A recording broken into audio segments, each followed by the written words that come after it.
సంఘస్థులకు నా వందనాలు తెలియజేస్తున్నానండి. అయితే ఫస్ట్ జూన్ 11వ తారీఖున హాస్పిటల్లో బాగాలేదని ఏదో తీసుకొచ్చారు. తీసుకొస్తే అక్కడ సిరి హాస్పిటల్లో చూపించాము. చూపించిన తర్వాత అమీర్ గుండెకి సంబంధించింది హాస్పిటల్ వెళ్ళాలని హాస్పిటల్ రాశారు. అక్కడికి వెళ్ళామండి. అక్కడికి వెళ్ళాక టెస్ట్ అని చేశారు. అయితే మాకు కొంచెం అర్థం కాక మేము అమ్మగారికి ఫోన్ చేసి అమ్మగారికి చెప్పాము. ఆ రోజు మందిరానికి వచ్చారు. అయితే 4 రోజుల తర్వాత అది అసలు విషయం ఏంటనేది బయటపడింది. ముందుకైతే హోల్ ఉంది ఇవన్నీ చెప్పారు. బ్లడ్ క్లాట్ అయింది, అది మళ్ళీ రివర్స్లో వస్తుందమ్మా అని చెప్పారు. అయితే అమ్మగారు చెప్పడం అయితే అది ఆపరేషన్ జరిగింది, కానీ ఆపరేషన్ చేసే వయసు లేదు, అది చేసినా బతుకుతుందా లేదన్న అది కూడా తెలియదు.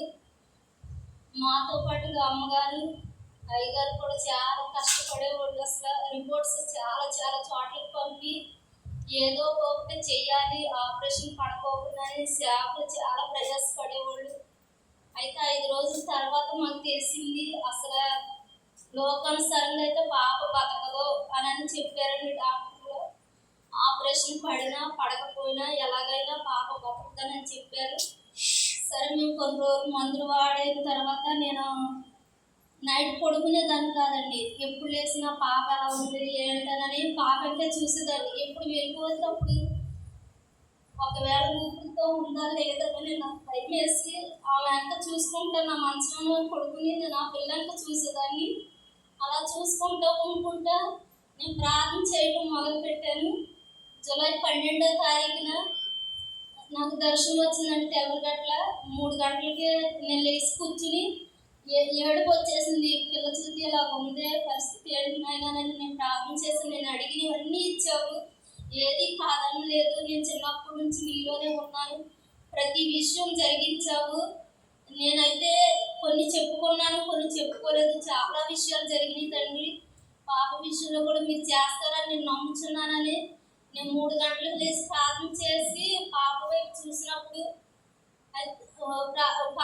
చూసినప్పుడు దేవుడు హార్ట్ తీసి మారుస్తున్నారండి. హార్ట్ తీసి జూలై 12వ తారీఖున హార్ట్ మార్చారు. అమ్మ ఎందుకు జడుతున్నావు, నేను హార్ట్ మారుస్తున్నానమ్మా, నువ్వు భయపడవద్దు, బ్లడ్ క్లాట్ అవ్వలేదు, అది ఏమీ లేదు, అదంతా తీసేస్తున్నాను, నువ్వే చూడని నేను చూపించారు. నాకైతే ధైర్యం వచ్చింది. అయితే ఆ విషయం ఎవరికి చెప్పలేదు, నేను సేవకులకు కూడా చెప్పలేదు. అది లాస్ట్లో చెబుదామని అనుకున్నాను, కానీ ఇది 9వ వారంలోనే దేవుడు గొప్ప కార్యం చేశాడు.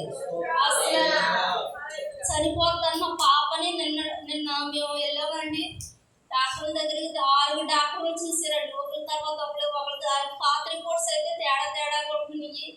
కొత్త రిపోర్ట్స్ చేస్తుంటే టెస్టులు చేస్తుంటే ఏమీ రావట్లేదు, అంత నార్మల్గానే వచ్చేస్తుంది. ఏ టెస్ట్ చేసినా నార్మల్గానే వస్తుంది, ఏ టెస్ట్ చేసినా అలాగే వస్తుందమ్మా. మరి ఏంటి పాపకి ఎలాగని చెప్పారు ఆశ్రమంలోనని. వాళ్ళు కంగారు పడిపోయి ఒప్పులేనక లోపల 6 డాక్టర్లు వచ్చారండి. ఒకరి తర్వాత ఒకరు టెస్టులు చేసేస్తున్నారు చేసుకుంటూ. అయితే పాపకు జడవలసిన పని ఏమీ లేదు, అసలు గుండె జబ్బే లేదని చెప్పారండి. గుండె జబ్బు లేదని చెప్పి తర్వాత పెద్ద డాక్టర్ గారు వచ్చారు. ఆయన వచ్చి చూసి అమ్మ టాబ్లెట్లు కూడా రాయము, టాబ్లెట్లు కూడా అవసరం లేదు, ఆమెకి ఏదన్నా తినక బలహీనత వస్తే అప్పుడు తీసుకురండి మేము రాస్తాము, అంతేగాని ఏ టాబ్లెట్ అవసరం లేదని నిన్నే చెప్పేశారండి. నేనైతే జూలై 12వ తారీఖున దేవుడు నాకు చూపించిన రీతిగా ఇది 3వ నెల అండి. పాపగా బలహీనత వచ్చి 3వ నెలలోనే స్వస్థపరిచాడు. 9వ వారం ఇంకా కూడికలు ఉన్నాయండి. నేను లాస్ట్ వారంలో అయితే ఈరోజు నాకు జరిగింది ఏంటంటే, నేను మామూలుగా ఆమెకి బలహీనత తగ్గిపోయిందని సంతోషపడలేదు. ఆమె నాకు ఒక సేవకి వెళ్ళినట్టుగా నాకు అదో సంతోషం వచ్చింది.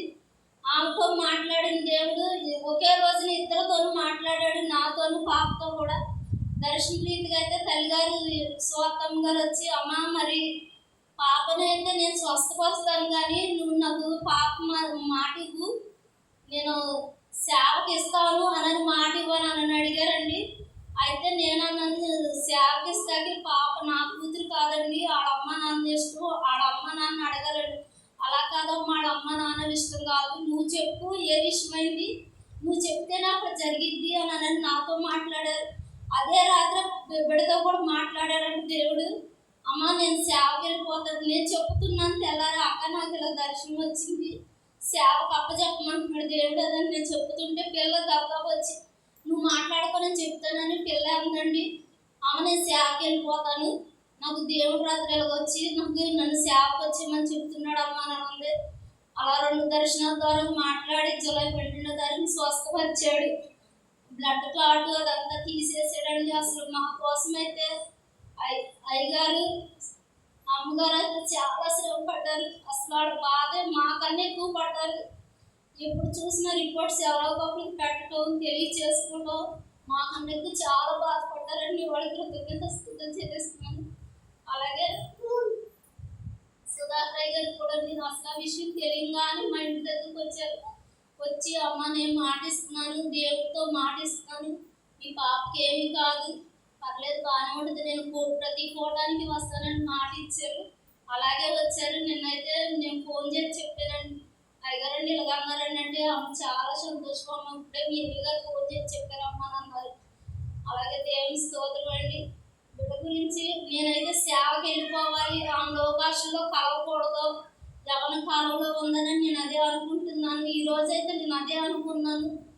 ప్రభు ఆమె స్వస్థపరిచినందుకు నాకు సంతోషం కాదు, ఆమె సేవకి వెళ్తేనే నాకు సంతోషం అని నేను అనుకున్నాను. మందిరంలో కూర్చున్న దగ్గర నుంచి ఆమె సేవ చేస్తున్నట్టే నాకు అనిపించింది. ఈరోజు అంత ఘనంగా జరిగింది. దేవుడికి కృతజ్ఞతాస్తుతులు చెల్లించుకుంటున్నాను. ఈ సెన్సాక్షన్ దేవుడు దీవించు.